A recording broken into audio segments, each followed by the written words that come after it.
여러분들 현재 대학교가 불만이시죠? 이 영상으로 편입하기 모든 것을 알려드릴게요. 딱 6가지만 체크하고 준비하시면 저처럼 합격 가능해요. 참고로 저의 편입 스펙은 학점은행제로 일반 편입, 수능 5등급, 인서울, 자연계, 학원 조합입니다. 영상 목차는 이렇습니다.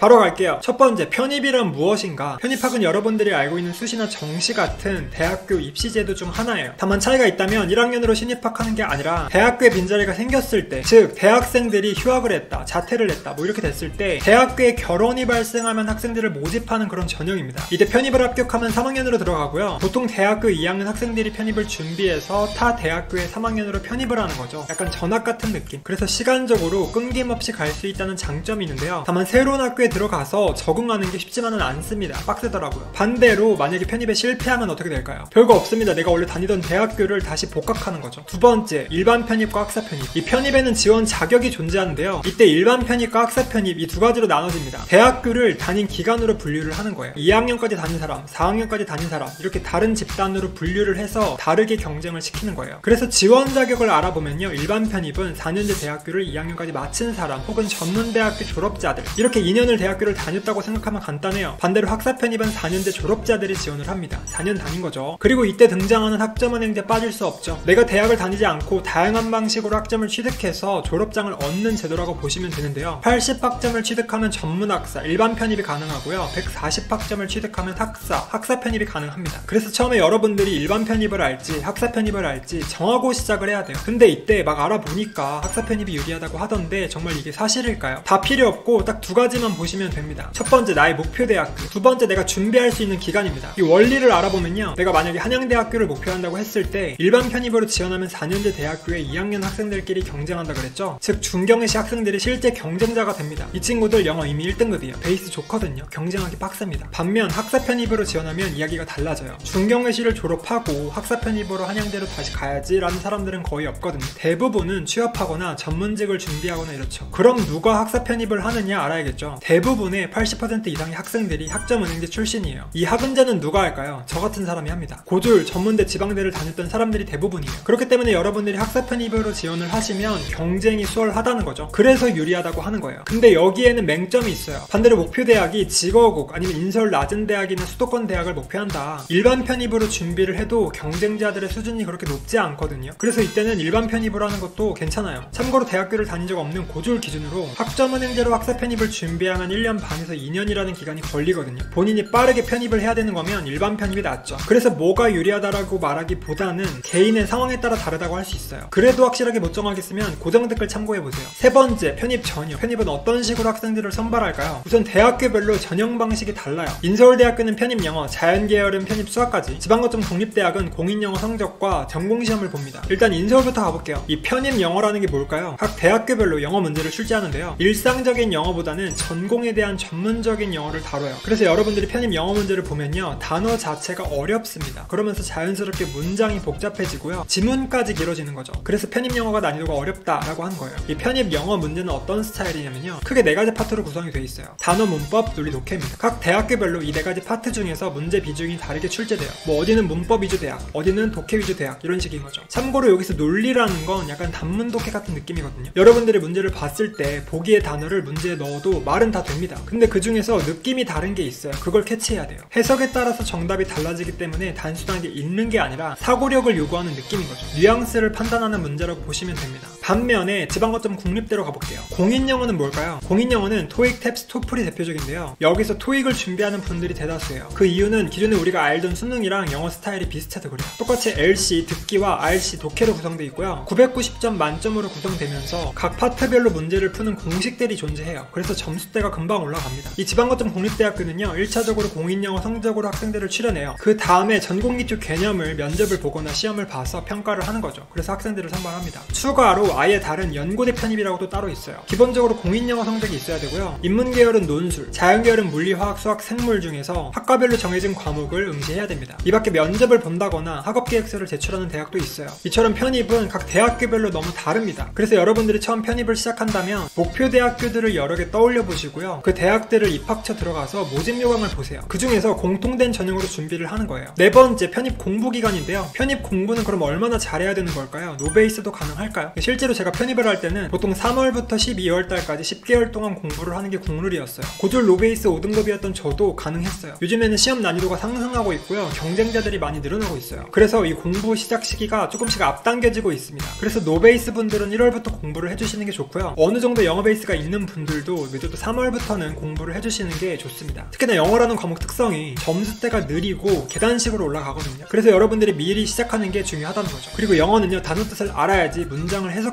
문제를 풀 수 있어요. 그래서 말씀드렸던 편입 영어의 4가지 파트 중에서요, 단어가 정말 중요합니다. 여러분들이 편입을 시작하고 나서 편입 시험장에 들어갈 때까지 단어책은 계속 반복해서 본다고 보시면 돼요. 반대로 지방거점 국립대학으로 넘어가 볼게요. 노베이스가 토익을 처음에 보면 보통 LC 250, RC 250에서 500점이 나와요. 여기서 2, 3개월을 준비하면 700점대가 나오고요. 추가로 2, 3개월을 준비하면 900점 가까이가 나옵니다. 이렇게 토익 점수는 가을까지 세팅을 해두고요. 이제 가을부터는 전공시험에 대한 준비를 해 나가야죠. 그래서 여기서 중요한 게 학과를 어느 정도 생각해 두시고 하나로 통일하세요. 그렇게 해야지 전공시험을 준비할 때 감당 가능할 겁니다. 5번째, 공부 방법인데요. 보통 편입 공부를 할 때는 학원을 다니거나 인강을 보는데요. 저 같은 경우는 대학교를 안 다니는 학점은행제 출신이고 집도 서울이다 보니까 학원 현강을 다녔어요. 저는 애초에 공부 습관 자체라는 게 없었기 때문에 일정 시간 되면 수업 듣고 단어 테스트 보고 자습하고 이렇게 학원에서 짜여진 일정대로 움직이니까 공부가 잘 됐어요. 이렇게 학원에서 관리를 받으면서 제가 완주를 할 수 있었습니다. 근데 반대로 지방에 거주하거나 뭐 군인분들,